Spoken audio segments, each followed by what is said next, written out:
Good morning, everyone. Good morning, sir. We are the Group 4 and Group 5, and our topic is all about the General Investigative Procedure.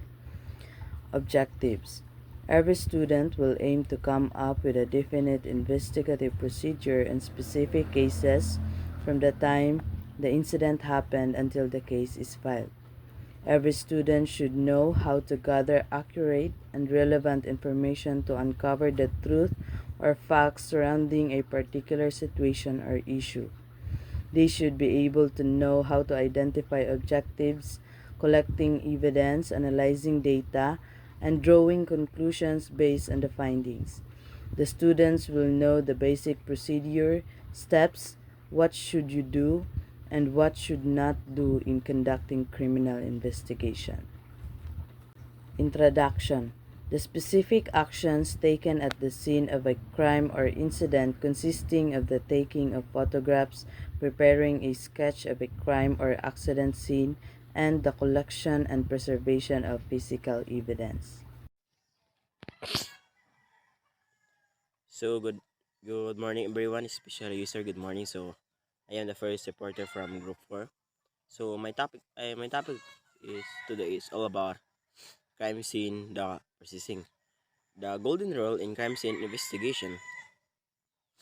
A golden rule in simplify means it is a rule you absolutely adhere to every single time. There is no time to occasion where one you go against this important rule. When it comes to crime scene, the golden rule is do not touch, after, alter, move, or transfer any object at the crime scene unless this is properly marked, measured, sketched, and or photographed. This rule is to be followed every day in every crime scene. The investigation procedure is designed to adapt to the current trends in modern investigation, in line with the PNP Integrated Transformation Program, which seeks to improve and integrate the different manual used by the PNP to serve as a guide in all aspects of a police investigation. So I know nga kitang tanan is nanatay mga idea about this crime scene processing kay na na katry na tanaw na na experience na to na atong last semester atong I mean first semester. So nanatay gamay mga idea. So if mo talk about sa crime scene, so siyempre dili siya pwede nga hikapon or dili mo siya irog-irogon ang mga object nga naa dira nga nabilong sa crime scenes. Kay kung pag-abot naman dito, then imo siyang mausob-usob or like mabalin-balin na siya. So dili na siya kuha na ning dili na siya mo tinuod nga forma, so maglisod na locate ang kuan investigator. So next procedure, upon receipt of a call, walk in compliance. Duty thus officer shall record the time it was reported. So after nga na-report, after nga na madung nga tawag or like walk in nga niadto ito kay report about sa sign sa crime scene or like about sa nahitabo. So record the time it was reported. So i-record yun mo, especially kung ikaw nga police officer, nakakadara ikaw may nabilang dara, so imong i-record ang time nga naabot o unsang oras siya ga-report ug unsang oras nga nakuan. Then B, get the identify of the caller in compliance. So imo siyang i-identify ang caller or compliant. Get the place of incident, get the nature of the incident, get the number of a victim. So excuse me. So get the place of incident. So is mo yan importante pud kay nga imong ikuhaon ang place sa incident. Kay kung di na mo ko ang place sa incident, so useless ka po ng pag-add niyo or pag sa procedure, pag sa pag-conduct sa crime scenes or like na nakandak ang crime scene. So importante kayo ang place of incident. Kay kuan niya wala pahurag na kag report or like kuan niya wala day kakabalo kung asa napita ang incident. Record a brief synopsis of the incident, direct of the nearest mobile call, mobile car, beat, patrol, or nearest police present to act as a first responder. Equip the police line to secure the police of incident and incident a camera, and Inform the duty investigator, preferably one team investigator, to at the to window at the crime scenes. So report din ka sa kuan sa mga nearest mga pulis. Yes, for example kanang mga mobile car, beat patrol cars or nearest police present to act a first responder. So kanang mga duol nga mga pulis para sila mo act as a first responder kanang sila mo first responder nga mga dito sa crime scenes with police line. So kana siya kuan na ang anana dyan siya police line kay unsay gamiton to secure the place. So mo man ay gamiton para pag-secure sa lugar nga nahitabuan. So sa last semester so atong na experience sa gayus ta og police line para to secure the place nga walay laing nga mosulod or like walay laing mag oo I mean walay laing mosulod or walay laing makaog may ma ma-detach ang mga kuan mga object nga naa dito. The first responder shall perform his her duty as state in lesson 3. So mo to siya akong nga report. So sa second nga reporter o sa last nga reporter kay sila mo ilang I mean explain or unsa jud unsaon pag collecting evidence unsaon pag what are the other procedure to the crime scene. So mo to siya nga report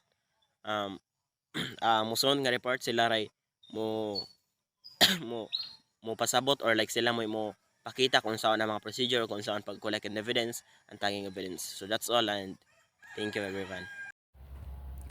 In addition, check the condition of the victim while the other members of the first responder shall simultaneously secure the area by putting a police line or what we call a cordon. If in serious condition, the first responder shall bring the victim immediately to the nearest hospital using emergency services. Also photograph and make a sketch of the victim if the victim is dead.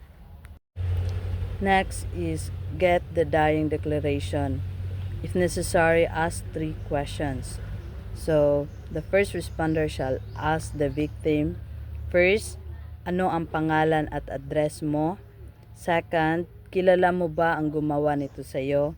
Third, sa pakiramdam mo ba ay ikamamatay mo ang tinamo mong sugat? However, if there is still a chance to ask more questions, then follow-up should be done. The statement, once reduced into writing, shall be duly signed by or with thumb mark of the victim. If not in serious condition, the responders shall bring the victim immediately to the nearest hospital using emergency services.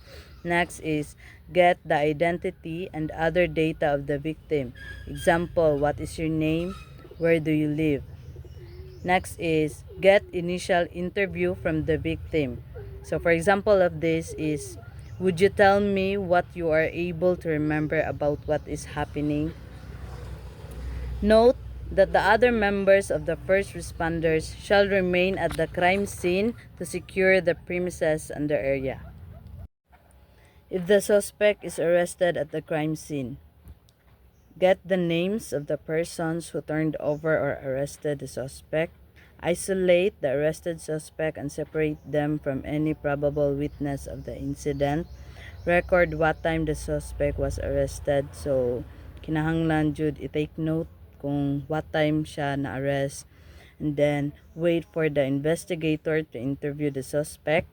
And then, if the suspect volunteers any statement, take note of the time, the location kung asa to nahitabo, and circumstances of the statements.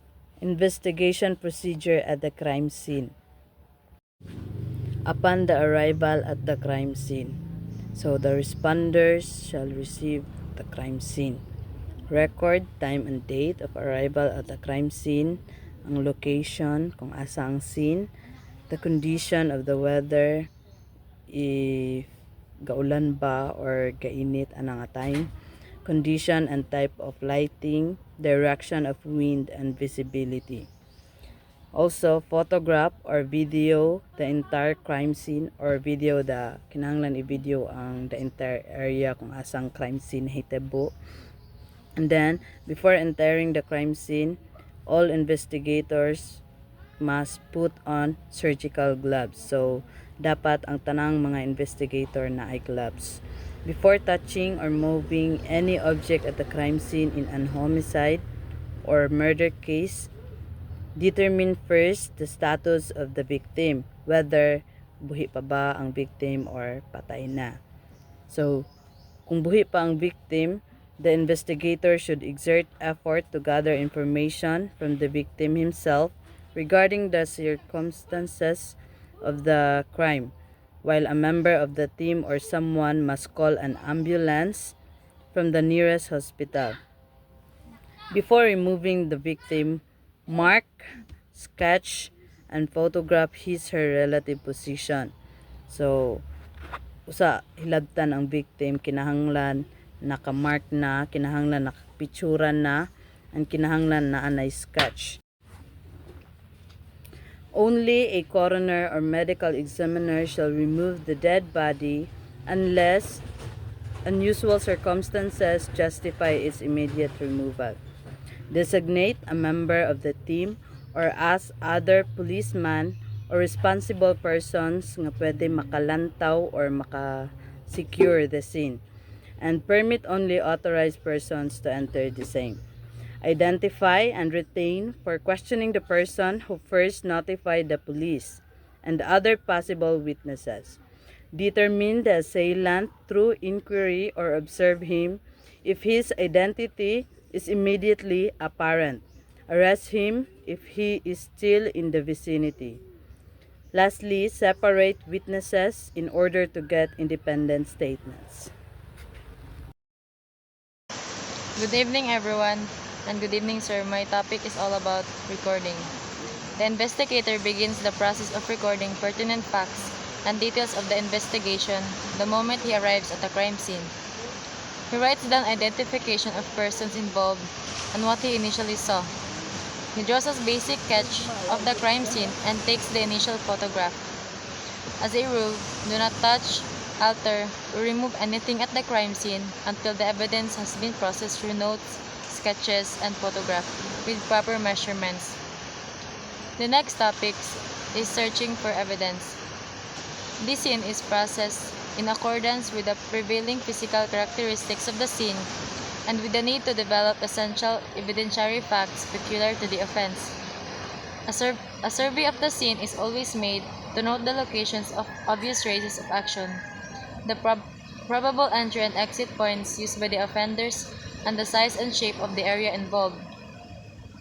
In rooms and buildings and small outdoor areas, a systematic search of evidence is initiated. The investigator examines each item encountered on the floor, walls, and ceiling to locate anything that may be of evidentiary value. You should give particular attention to fragile evidence that may be destroyed or contaminated if it is not collected with discovered. If any doubt exists as to the value of an item, treat it as the evidence until proven otherwise. Ensure that the item or area where latent fingerprints may be present is closely examined and action is taken to develop the prints. Carefully protect any impression of evidentiary value in surfaces conducive to making casts or molds.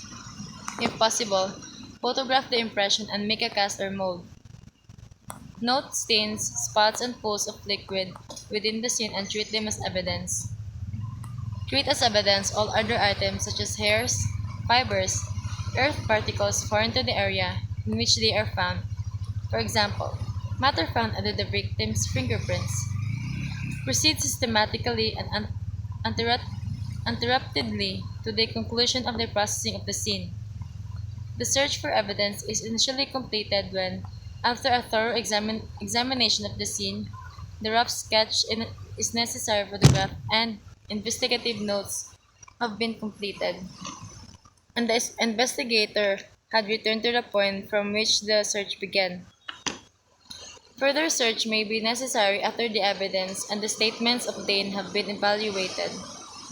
In large outdoor areas, it is advisable to divide the area into strips about 4 feet wide. The policeman may first search the strip on his left as he faces the scene, and then the adjoining strips. It may be advisable to make a search beyond the area considered to be the immediate scene of the incident of crime. After completing the search of the scene, the investigator examines the object or person actually attacked by the offender. In homicide cases, the position of the victim should be outlined with chalk or any other suitable material before the body is removed from the scene. If the victim has been pronounced dead by a doctor, it's usually advisable to examine the body, the clothing, and area under the body after the remainder of the scene has been searched. That would be all. Thank you.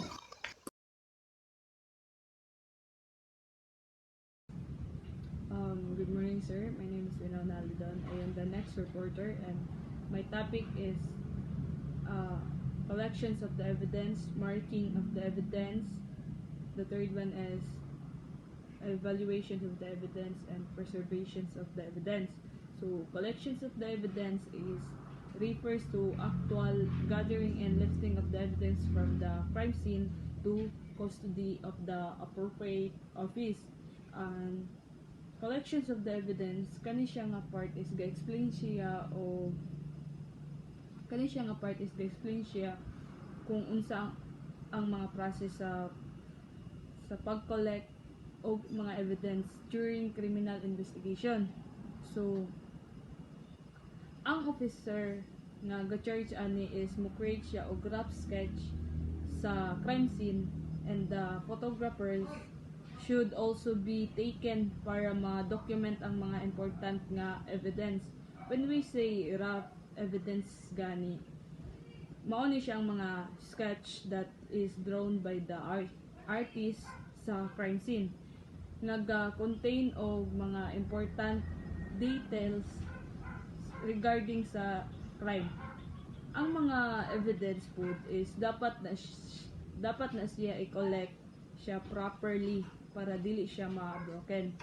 So, my next topic is and that's are the collections of the evidence. So, my next topic is marking of the evidence. So, when we say marking of evidence is refers to the process of identifying and recognizing any object in the crime scenes by way of placing the letter, symbols, or number. So, ang marking of evidence is mao ni ang mga process sa pagbutang og label or tags sa physical evidence nga na obtain in a case before siya i-submit sa evidence custodian. So, katuning yellow nga mga numbers nga butang sa nakita ang evidence. So, katantay mo nga picture man siya. So, ang number is ang mga number is para sa mga evidence nga naa sa crime scene, while ang letter is para sa mga tao or victims. So, that's our this is done to ensure nga ang mga items kay dali ma-identify sa collector at any time in the future. So, the marking on the specimen should at least contain of the following information. So, exhibit case number and initials and initials or signatures of the collecting officer, time and date of the collections. It is also important to note the place or locations where the evidence was collected. So, kani nga information is crucial para sa maintain ang chain of custody and ma-ensure ang mga integrity of evidence na ma-integrity of evidence in legal proceeding. So, that's are the marking of evidence.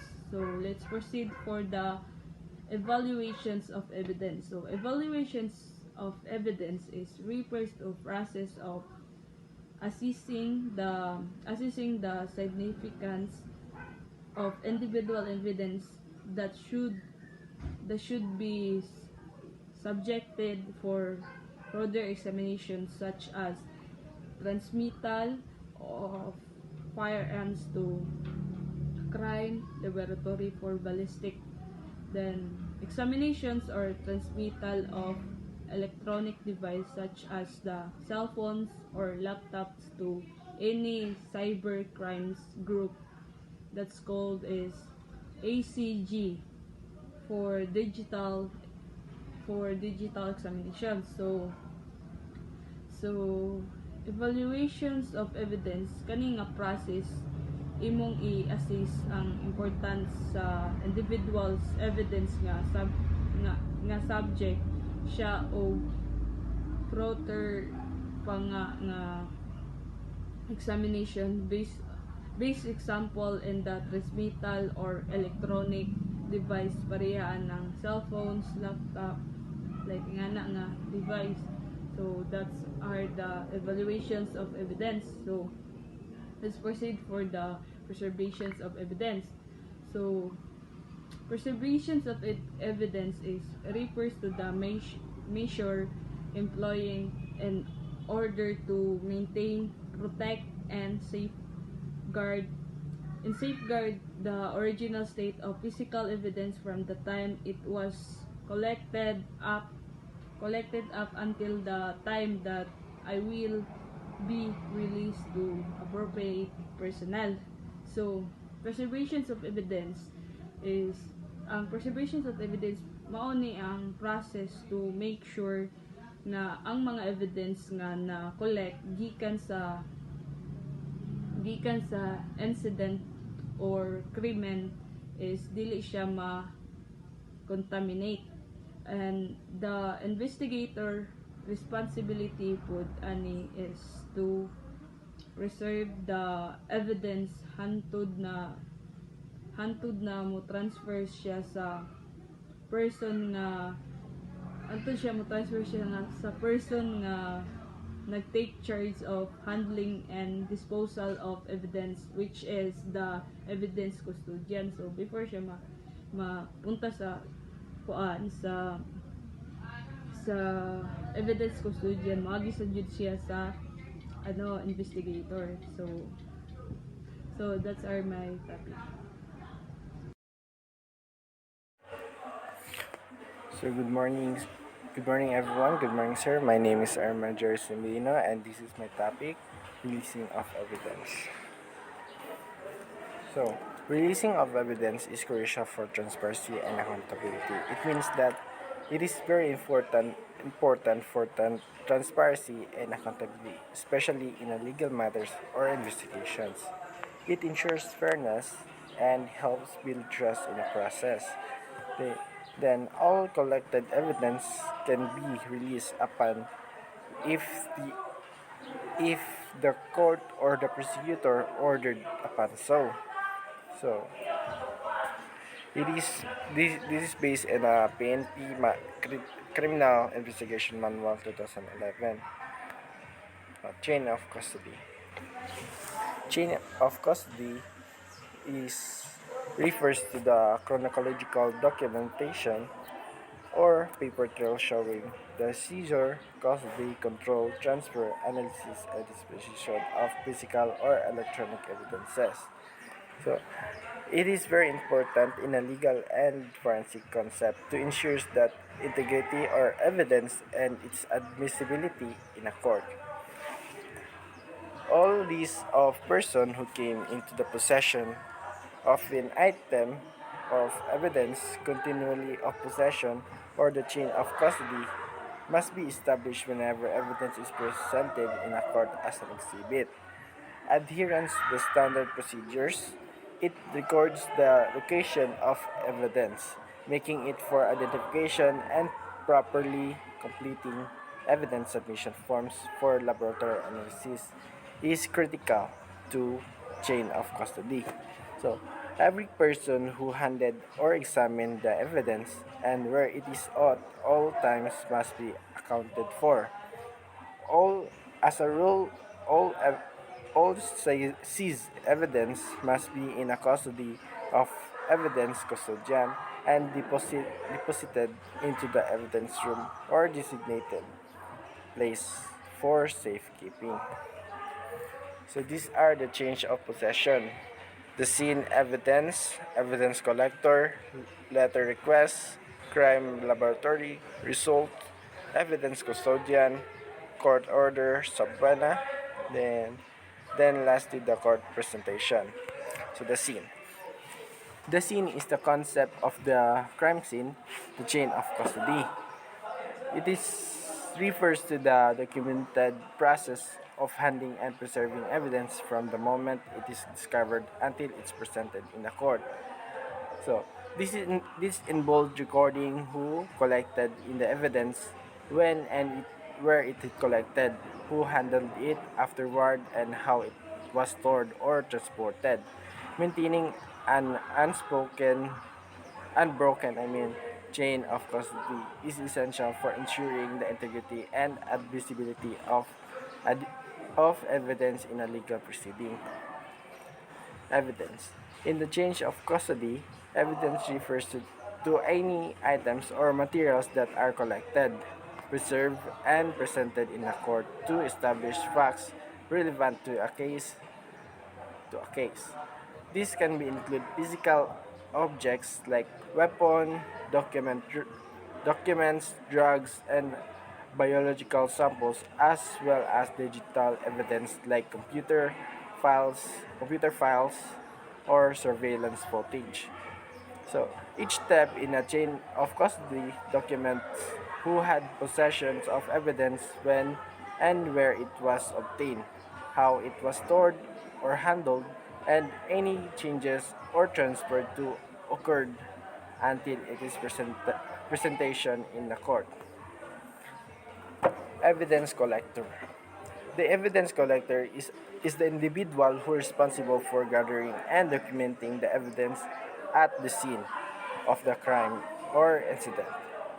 This person plays a crucial role or very important role in the chain of custody by ensuring that the evidence is collected properly, secured, packaged, and documented accurately. This action at the scene may lay the foundation for maintaining the integrity of the evidence throughout its journey from collection to presentation in court. Letter request. A letter request in a chain of custody typically refers to a formal document used in a request to transfer or release or evidence from one party to another while maintaining the integrity and security of the evidence. It outlines the details of the evidence, including its description, origin, custody history, and the purpose of the transfer. It is an important part of ensuring the evidence remains admissible and legal proceeding. So this is the example of letter of request, the memorandum. Next, crime laboratory. The chain of custody in a crime laboratory refers to the documented process of handling and storing evidence, from the moment it is collected until it's presented in a court. It is crucial for maintaining the integrity and admissibility of evidence in a legal proceeding. Each step of the chain must be carefully recorded to ensure accountability and prevent tampering of contamination. Result. In the context of crime laboratory, the result in the chain of custody refers to the documenting any changes or analysis performed on the evidence as it moves through the chain.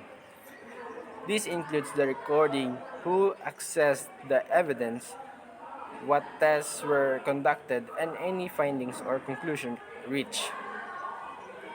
Maintaining a clear record of these results help ensure the integrity and reliability of the evidence for use in a legal proceedings. So this is the sample of the results. Evidence custodian. The evidence custodians plays the critical role or the crucial role in the chain of custody by maintaining the control and accountability over the evidence from the moment it's collected until its final disposition. They are responsible for documenting the handling, storage, and transfer for evidence, ensuring that it remains secured and untampered with throughout the entire process. The custodian methodologies record keeping helps establish the integrity and admissibility of the evidence in a court. Court order. A court order, such as a subpoena, can be part of the chain of custody documentation. If it is used to request or compel the release of the evidence for legal proceedings, when evidence is obtained and transferred as the result of a court order, it is important to document the issuance and receipt of the order as part of the chain of custody records. It helps ensure that the handling of the evidence complies with the legal requirements and can be properly accounted for in a court. So this is the example of court of order. In the next, the last one is the court presentation. This is the final possession in a chain of custody. So the court presentation in the chain of custody refers to the process of presenting the evidence. So this is the last part that where all the evidence is presented in a court of law. So this includes documenting how the evidence was handled, stored, and transferred from the time it was collected to its presentation in a court. Properly documenting in the chain of custody, it is very important for establishing the integrity and admissibility of the evidence. As it is demonstrates that the evidence has been properly handled and preserved without tampering or contaminated. So that is my last slides. Thank you for listening. Good morning, sir. Good morning, classmates. I am Jade Fateh Jilumbuan, the first reporter of Group 5. Transmittal of evidence to crime laboratory. So, proper handling of physical evidence is necessary to obtain the maximum possible information upon which scientific examination shall be based, and to prevent exclusion as evidence in court. Specimens which truly represent the material found at the scene unaltered, unspoiled, or otherwise unchanged in handling will provide more and better information upon examination. So legal requirements make it necessary to account for all physical pieces of evidence from the time it is collected until it is presented in court. So in handling of physical evidence in crime laboratory, it should be proper because the physical evidence is useful to determine how crime was committed and to identify the criminal. So in crime laboratories, so scientists analyze evidence collected from the crime scenes. So the evidence collected should be should not be contaminated, altered, and tampered. So it will provide better information. With this in mind, the following principles should be observed in handling all types of evidence. 1. The evidence should reach the laboratory in the same condition as when it was found as much as possible. So, ang evidence ko no is if maabot na siya dito sa laboratory, same condition na gyapon siya as unsa siya pagkita. And then 2 is the quantity of specimen should be adequate. Even with the best equipment available, good result cannot be obtained from insufficient specimen. So Ang specimen kuno is dapat sakto ra gyud kay if kulang gani dili jud ma-obtain ang good result. 3. Submit a known or standard specimen for comparison. So, like for example, a pulled hair from suspect A can be compared sa buhok nga nakolekta gikan sa nina sa victim to determine nga si suspect A kay included or excluded as the donor of the hair nga nakita gikan sa victim's body. 4. Keep each specimen separate from others so there will be no intermingling or mixing of known or unknown materials. Wrap and seal in individual packages when necessary. So, in collecting evidence, so dapat jud siya ilahi o butnganan ang mga evidence or specimen sa uban para dili siya magsagol. And then, i-wrap and seal pud siya to avoid contamination. 5. Mark or label each of evidence for positive identification as the evidence taken from a particular location in connection with a crime under investigation. So, the evidence should be labeled and marked in order to identify the location of evidence that has been collected. 6. The chain of custody of evidence must be maintained. Account for evidence from the time it is collected until it is produced in court. So any break in this chain of custody may make the materials inadmissible as evidence in court. Now, let's proceed to the methods of crime scene search. So A. Strip search method. So in this method, the area is blacked out in the form of a rectangle. So the searcher proceeds slowly at the same pace along paths parallel to one side of the rectangle. When a place of evidence is found, the finder announces his discovery and the search must stop until the evidence has been cared for. A photograph is called if necessary. The evidence is collected and tagged and the search proceeds at a given signal. So at the end of the rectangle, the researchers turn and proceed along new lanes as shown in the. So in this method of search is used in outside scenes, and they set up strips or lanes that will be searched by one individual in the line. So B, the double strip method. So the double strip method or the grid method is the modification of the strip search method. Here, the rectangle is transversed first parallel to the base, then parallel to a slide. So it is the same as strip search method, except that once the line completed the grid search, they will change the angle and search the area again. C. Spiral search method. In this method, the three searchers follow each other along the path of a spiral, beginning on the outside of spiraling in toward the center.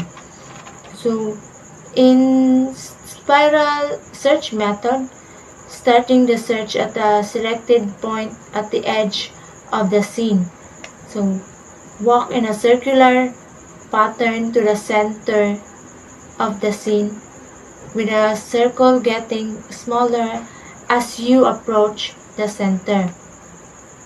This search is effective in small area. The zone search method. In this method, one searcher is assigned to each subdivision of a quadrant, and then each quadrant is cut into another set of quadrants. So, kaning nga search method is works well in the large areas. Last is the wheel search method. In this method of search, the area is considered to be approximately circular. The searchers gathered at the center and proceed outward along radii or spokes. The procedure should be repeated several times depending on the size of the circle and the number of searchers.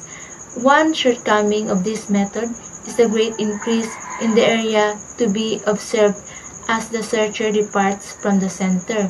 So this method is only applicable to the larger outdoor scenes like fields, deserts, or other such open area. Zonal method, however, the wheel is divided into various zones depending upon the size of the crime scene. So that's all for my report, and then now is the next reporter, Munyon. So, good evening everyone. My name is Ray Munyon. My topic is procedures on taking photographs. So, overall photos of the scene are taken to show the approach to the area, street signs and street light locations in relations to the actual scene, street addresses and identifying objects at the scene. So, overall photos nga na nakuha sa crime scene. So, dapat na mga street lights, street signs, location, relate siya sa actual scene, street addresses and mga identifying objects at the scene, like example ka ng mga cars, mga balay, mga sagbot nga mga ililhan na dra jud na hitabo ang scene. Then pictures should also be taken of every room in the house, even if their relationship to the crime scene is not readily apparent. So if sa balay na ito bang crime scene, so tanang picture, tanang kwarto or rooms dapat ma-picturean even if kanang layo ra kayo, dili kay relate sa crime scene ang lugar. So dapat japon ma-picturean. So arita sa B, photograph the scene in a clockwise pattern before altering the body's position or any other evidence within the scene. So sa photograph in scene, so dapat mo i-apply na to ang clockwise pattern. Ang clockwise pattern is, for example, ang dead body, so picturean sa palibot, patuyok muna sa ang clockwise pattern.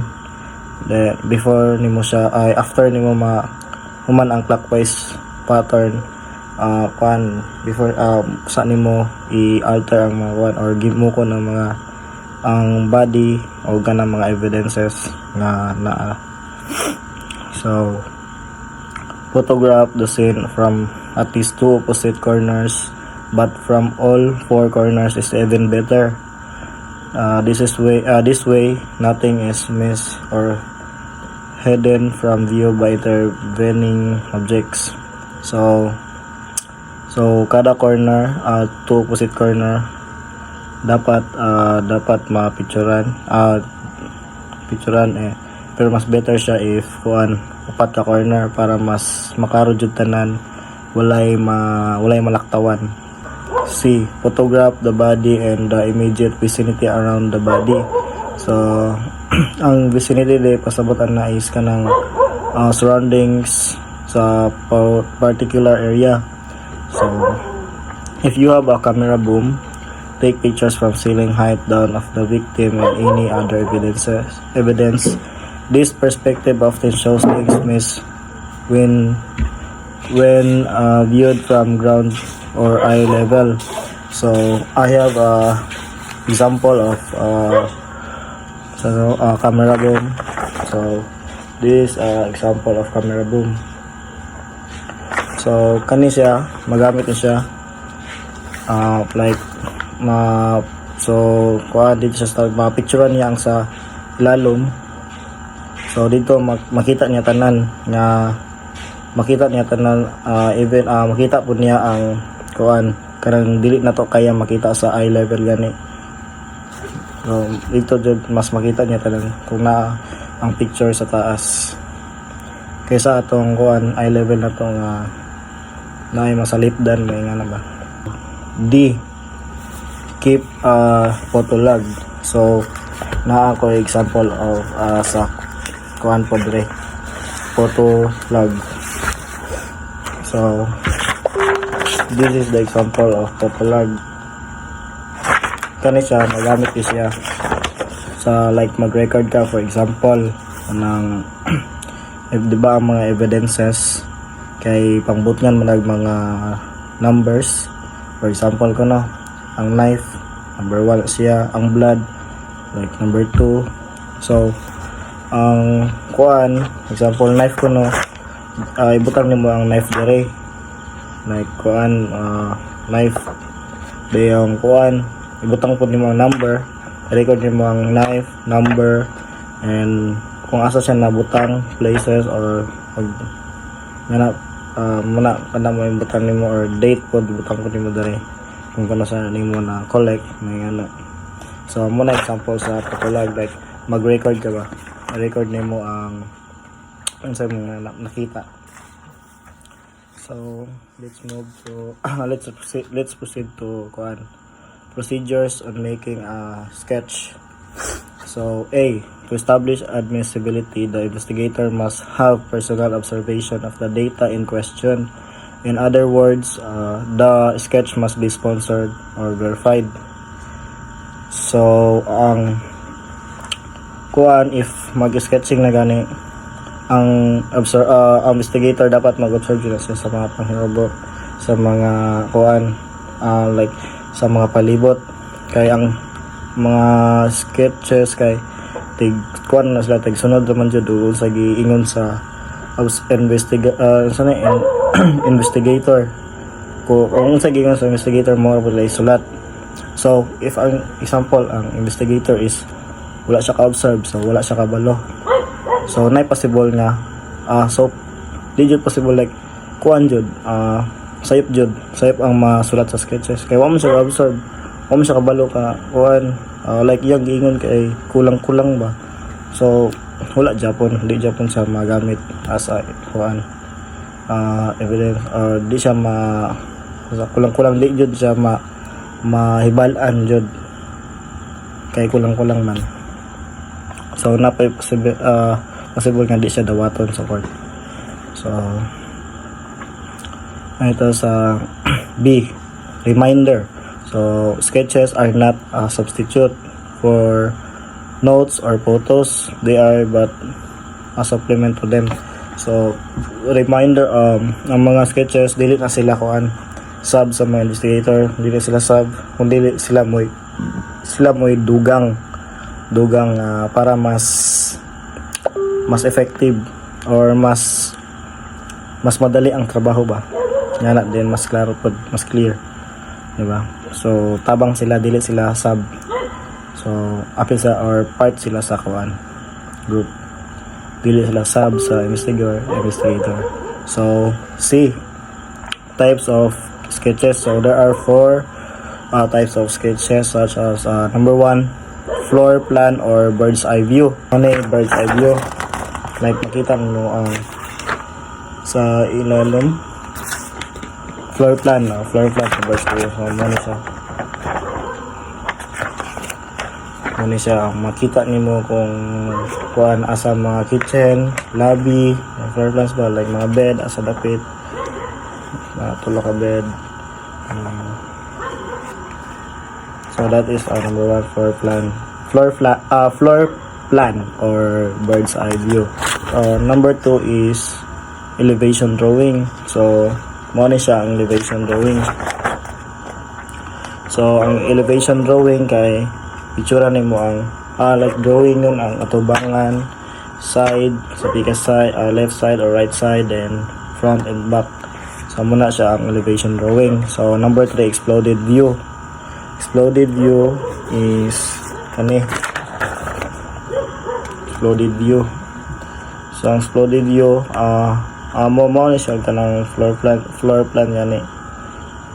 Mo siya pero ang nakalay ani kay apil ang door. Muni pero ang door kay nakalay din siya. So lahi ra man tong sa floor plan kay mo siya linya naman ana. Nagline na ba pero kani door jud nakalay din. And muna makita ang mga muna yun mga walls then mga closet, mirror, sink muna siya. And number 4 is respective drawing. Muna siya pahitabo, muna yung mga pahitabo ng mga lawas, mga dead body na luwakat na mga evidence na muna siya. Muna siya. So that's the kuan for types of sketches. So ay ito sa D. So write down all measurements. So dapat nakabutang sa kuan sketches ang measurement. Muna dapat ibutang ang measurement para sa may balaan kung unsa kalayon ang kuan ang ting lawas sa door ba pila ka meters siya. So pwede nimo makuan may balaan na ang criminal kuan mga pila siya ka seconds or minutes siya nakatakas sa or nalayo sa lugar. Then ito sa E, fill in all the details on your raw sketch at the scene. So final sketch may be prepared at the office. So dapat all details na makuan sa raw sketch mabutang siya, and ang final sketch kay dapat prepared ma-prepared siya sa office. Sa office na siya prepared. F, keep the raw sketch even when you have complete the final sketch. So dapat keep raw sketch siya pang ka bisag naka-complete na ka sa kuan final sketch. So G, indicate the north direction with an arrow. So dapat naka-indicate ang arrow sa kuan sa north direction sa sketch. Dapat may arrow ba sa north direction, nakabutang siya sa sketch ang arrow north direction. H, so draw the final sketch to scale. Like so i-draw ang mga final sketch to scale, like mga scale katong mga sukod, mga pila ka meters, mga inch, pila ka inch mga portahan nga. So dapat na ito sa final sketch. So I, indicate the place in the sketch as well as the person who drew it.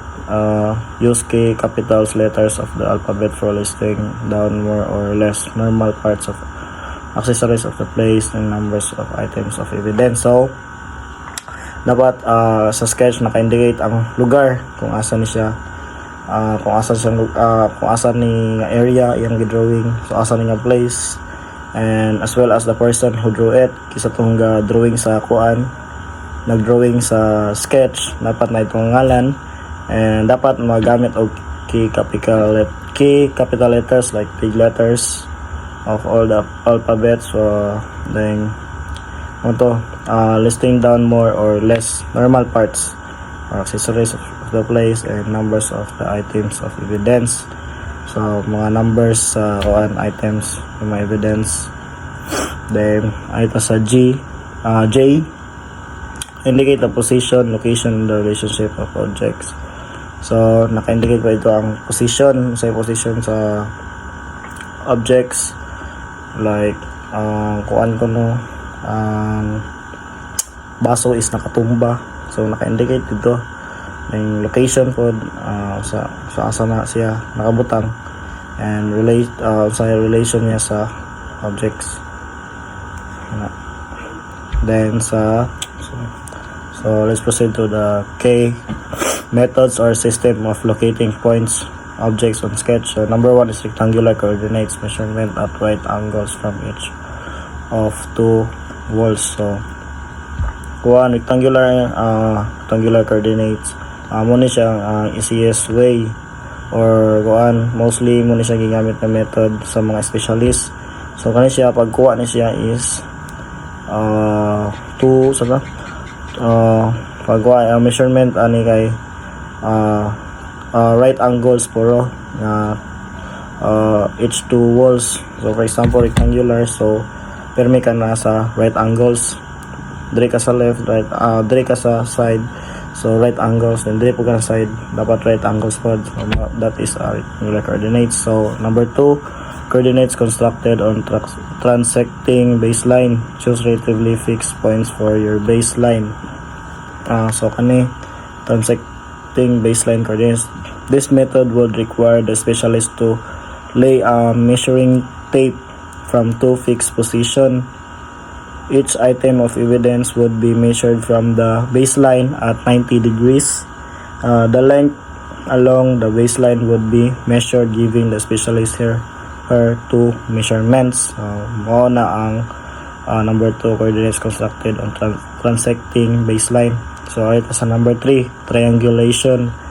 So ang triangulation is a measurement made from each of two fixed objects to the point you want to plot or locate, so to form as imaginary triangle.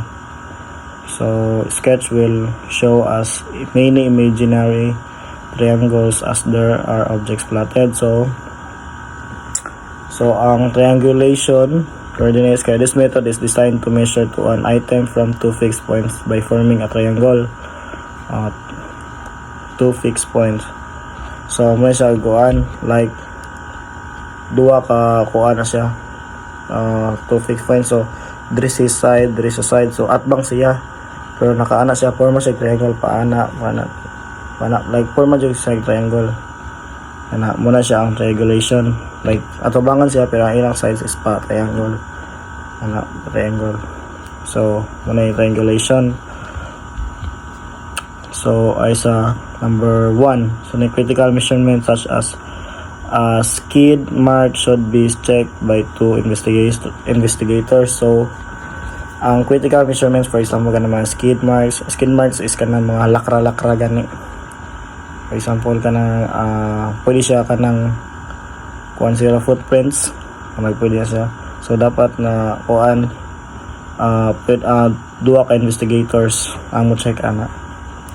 First, another example is kana pong kuan blood stain na kuan kana pwede pa siya blood stain nga gitrapuhan gani. So di ba lugos man maklaro pero makita siya gamay muna siya yung skid marks, naglakra siya ba. So muna. And measurement should be harmony in centimeters, inches, yardam, meters mixed in one sketch.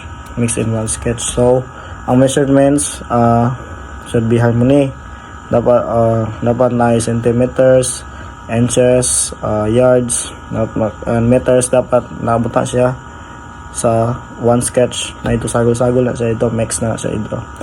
And use standard symbols and the sketch. So standard symbols, like for example sa sketch may blood, for example imong symbols ana is A1, then another kuan evidence is kuan gano the knife, so imong butang na A2, like mo na ba mga symbols A1, A2, then another symbol A3 na pod nga na mo na mga symbols ba, mga palailhan ba para mas dali siya masabtan. So alit sa O, show which way the door swings. So dapat ipakita sa sketch kung asa ang door nga open kay kuan like tilin sa gimukon, dapat naka-record niya sa sketch nga open na siya nga door kay pwede siya magamit. For example kuno palailhan nga mo dra ni agi ang kawatan or the killer dra siya ni agi kay open man ang door dra.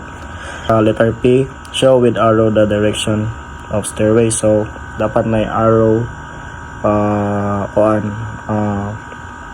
naka direction sa stairways, like sa hagdanan mga ingana. So kuan last one is Q. Recheck the sketch for clarity, accuracy, scale, and title key.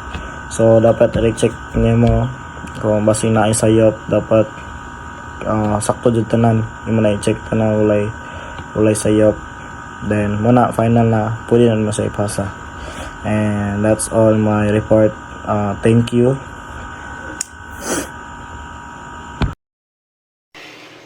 Good morning, sir. Good morning, everyone.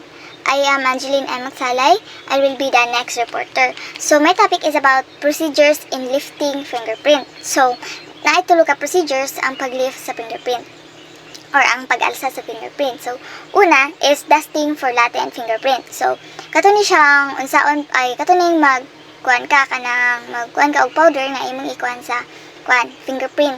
Tapos, so, ang dusting of latent fingerprint kay naa siya ay upat ka steps. Una, pour a small amount of powder into a piece of paper or shallow bowl. So, di ba naman na yung mga galamiton para sa pagkuha og fingerprint. Katong powder nga black.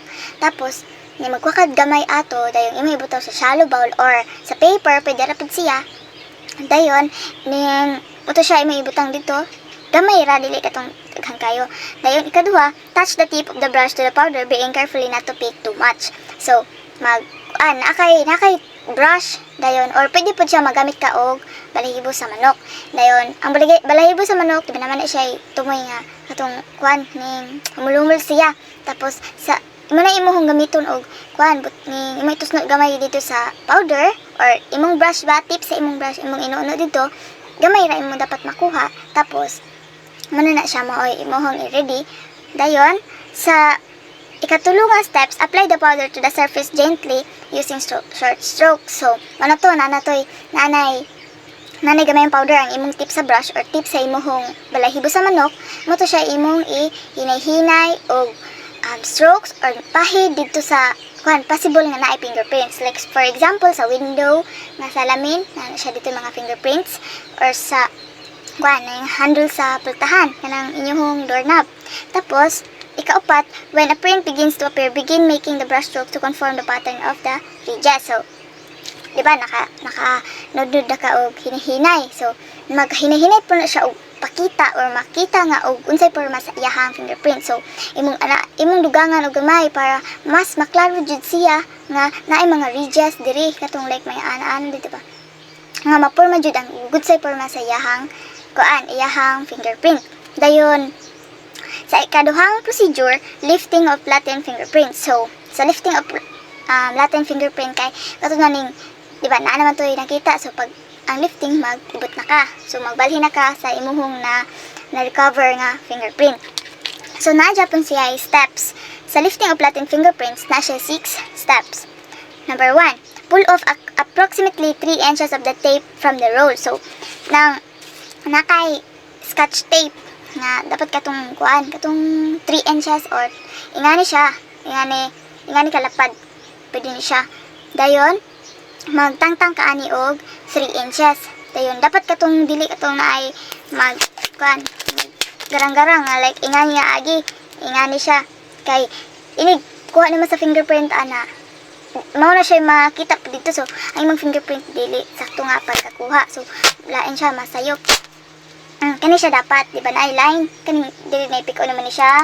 Tapos kaning diri may imuhong gamiton kay wala siya line. Tapos kuha naman ni dayon pwede pa naman na imong anaon dayon putli naman ni. So diri nga portion dapat na siya walay line para dili ma-daot ang imuhong fingerprint. Na siya. Dayon sa ikaduha kay begin pressing the tape from the leading edge with a back and forth portion of the finger. So, mana to ni? Na nakainga na ni. So, imong pilon ang sa pikas, dayon diri sa tumoy, dayon kuan nimo, dayon hinahinay ka og press dito, press. Dayon, apply kanang continue pressing the tape inch or more past the latent.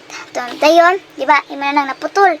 Dayon imo na naikuitan. So, imong pagpatapot ana dito sa window kay na for example, nata sa window kakuha fingerprint nang imo nang imo una patapot sa kilid kanang nadiri sa ubos sa portion kay para dili katong direktag ana ba. Ana dito dayon nang dapat dili magkunot ang imuong scotch tape kay ug magkunot siya dili nimo matarog kuha ang imong fingerprint. So imuhong patapot, i-press nimo, imong iduot para mas makuha jud ang fingerprint nga naa sa imong window para mas klaro ang evidence nga fingerprint kay para dili siya magkamali-mali ba. Dayon, for backing up material, pwede po ka og mag-add og laing nga lain nga scotch tape ka magwa ka ato nga fingerprint. Kung dili na kayo maklaro, add ka og more nga gamay nga powder, imong i-strokes og ginagmay tapos para na siya. Dayon usa patakta na po nimo another nga scotch tape para duha ang imuong fingerprint kay para nakay-back up. Dayon sa ikaupat nga steps, to make the lift, use a steady even pull. So kato na ning pag-alsa nimo sa imong fingerprint. So pag-alsa, dili dapat katong hinay-hinay kay ug hinihinay ka kay maghunta-hunta siya sa scotch tape. So maguba ang imong pagkuha sa fingerprint. So ang pinayaan niya dapat kung magtangtang ka kausara like ka isang pull ra jud ba katong dili na tong hunta-hunta like paspason nimo og tangtang para dili maunsa ang imong fingerprint. So ang last nga ay ikalima nga steps is once the tape is pulled beyond the latent print and print is lifted, so stop so that the leading edge is still in contact with the surface. Pwede pa siya kana pag-ibot na ka ang isang nga tumoy sa imong scotch tape mo like for example kay nga na ka. So, kung kani mohong ibton, like, paspas na, kanang pinakalit nga pagkaibot, like, yun, naay nabilin diri dito sa surface. If, dili kay, kung igbuhi ni mo, dahil makalit og duol ba? So, matapot na imong scotch tape, like, ngani, diba, kapot ka diri, dahil kani imong ibton, pag anak pak, dahil nga na siya, makunot siya, like, nga. So, ang imong fingerprint, magtapot po, so, maguba siya. Dapat mabili ni, ang usa dito, mabili ni dito, like, pag ingana na siya. Para naay gap nga dili siya makunot na siya. Dayon sa kinalasan nga steps is the print should be mounted on motos niya ning backing material. So dapat nakay-back up. So di ba nakuha na nimo sa scotch tape ang imong fingerprint. Nakay band paper kay para imo nang guntingon nimo gasa imong fingerprint dayong imong ipatapot nimo sa band paper para patapot nimo dito maklaro ang iyaang fingerprint. Ana siya kanang pagbalhin sa imong fingerprint kay para dili siya mawani kay for example if nara sa scotch tape possible nga matapot sa lain nga place like matapot sa bangko, matapot sa imong lamisa, matapot sa notebook nimo nga imong ginagamit for recording. Ana siya dito dayon ana siya. Then sa tulungan procedure is taking plain impression. First step is do not roll the fingers with inking or taking the impression. So kato ni siyang like ngani. For example ni nakoy fingerprint ink pad. Nali maklaro man. There guys. Dara. Muna ako'y fingerprint ink pad. Kuha siya, pinalit na ko siya. Ngani. Muna iyahang sulod. Like ning ug magkuha ka sa thumb, dili nimo kanang dili nimo ituyo ligid-ligid og mayo kay ang yang fingerprint na possible na niya mo ito na siya mayo dahil dili na maklaro ang mga ridges man na siya mahitabo kung imong i-roll. Dayon sa ikaduha, use the same position as when rolling the fingers. So kung kuhan ka na fingerprint sa thumb like for example kani kuha ni siya kanang pasulod ni siya pagkuha nga ana siya dili katong ibalik-balik nimo imong ituyo ana pa jud ana basta dili siya pwede pud og nailaing paagi like katong for example kani siya imong ikan ka dire sa tip nimo ana nimo ibugsok tapos iana so may ngana siya ang imong tip so dapat magud kato siyang lapad kay para dili siya mugamay so manihuang so gamay man pud kamot so okay na siya. Dayong sa katulungan step is ink the right thumb by pressing it right down on the ink surface and do not roll. Mao na to siya. Imong press iyan nimo. Ngana dayon butang na pud nimo sa ibuhong paper like for example ingon ani. So this is my right thumb fingerprint kani siya. Akong gibuhat ani katong ingana dayong ingat imong iana tip sa imong kuan, dayong hinay o padawon.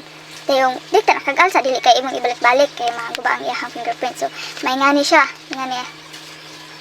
Ngana. So wala ra siya naguba. So ang ikaapat na steps is ink the remaining 4 fingers simultaneously by pressing them onto the ink surface. So maros Japan paagi nimo sa imong kuan kanang index finger, sa imong middle finger, sa ring finger o sa little finger. Maros Japan na imong paagi katong pag-ingana dito. Dayon human imong butang dire like kani. Sa imong bond paper may butang. So mo siya nahitabo sa akoong fingerprint, di kay siya maklaro katungod sa akong suga na siya. Muni ako ang little finger. Muni ako little finger. Kani may ring, kani may middle, then kani may index finger na ako sa akong right hand. Dayong repeat the same procedures with the left hand. So mao po ni ako ang left hand. Muni akong left thumb. Dayon mao ni ako ang mga kaning mga fingers. Muni akong muni ako ang index, middle, ring finger o little finger. Moto siya pamaagi kung unsaon pagkuha ang fingerprint. And that would be all. Thank you. So, hi everyone, good evening. My name is Merban I. Janan, and I am the assigned topic and to discuss you my assigned topic about SOCO assistance, or also known as the Scene of Crime Operation Assistance, is the service provided by the Crime Laboratory in the Philippines. It involves specialized processing of the crime scenes that are significant or sensational in nature. Here are some important points to understand about SOCO assistance. So first is, when a crime scene is deemed significant or sensational, the scene of the crime operation, in short SOCO, specialists from the crime laboratory are called upon to handle the processing. This means that if a crime scene is particularly important or has attracted public attention, the expert from SOCO will be tasked with collecting the analyzing evidence, documenting the scene, and conducting forensic examinations. In certain situations, such as when a clandestine drug laboratory or the presence of biological, radiological, or chemical threats is suspended, it is crucial to involve the appropriate agency before entering the crime scene. This ensures that the necessary precautions and protocols are followed to protect the safety of the investigators and properly handle any hazardous materials that may be present. So these are examples of cases that may require SOCO assistance in Philippines. So first is the significant cases. So these are the following significant cases. The bombing incident, when a crime scene involves a bombing or explosions. Then second, the initiated terrorist activities, when the crime scene is related to terrorist activity. So for example is that when upcoming anniversary for NPA, which is, or the New People's Army, they might be going to or gonna be conducting a crime in that location, or it might be giving people harm for their upcoming anniversary, or they might be making activity, but that activity can harm people. Then third is the raids, ambuscade, and liquidation. In cases of planned attacks or assassinations, or the KFR cases, or the kidnapping for ransom cases, it refers to a situation in which the overriding purpose for the act is a payment, or usually a sum of money, for the release of the hostage or enrichment of the perpetrators. So, armed robbery of banks and others. When a crime scene involves robbery with weapons at banks or other financial institutions. Then the calamity and disaster. This is when a crime scene is a result of natural calamity or disaster. Then the massacre. In cases of multiple murders like what happened in Mindanao, we can call massacre or the initiated terrorist activities on what is the situation in Mindanao before. Then the heinous crime.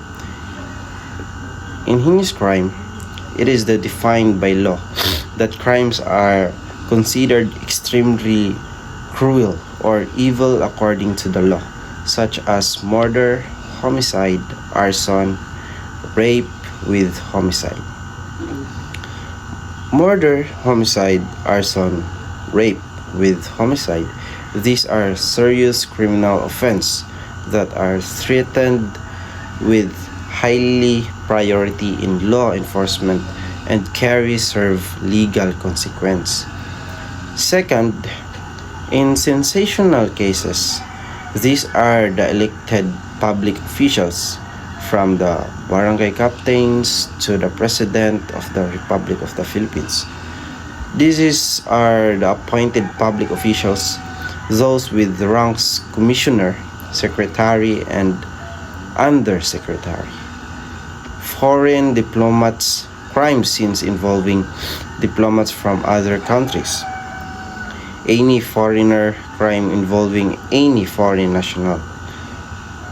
Or the PNP, AFP, these are the personal crime scenes involving member of the Philippine National Police or the Armed Force of the Philippines. In former high-ranking government officials, crimes, these are crime scenes involving former government officials who held high positions.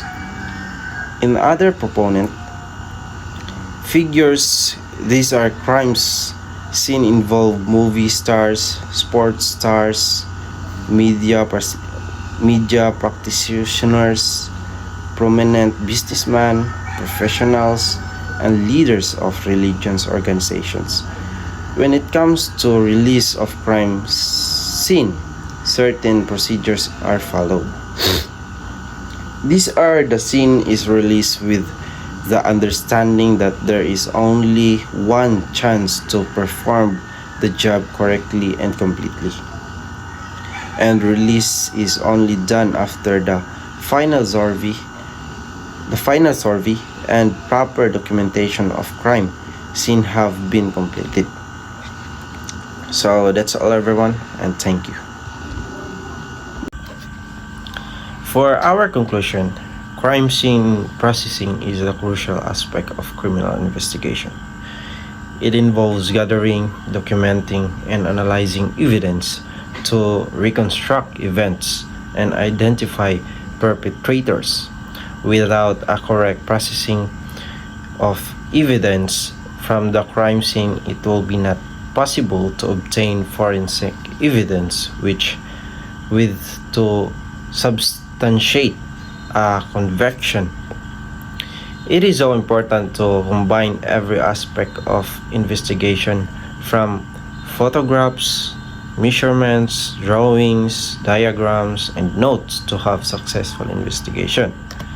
And for our recommendation, despite the pressure of the time in getting investigation done properly and correctly, the investigators was also encountered limited resources such as the materials needed in the investigation.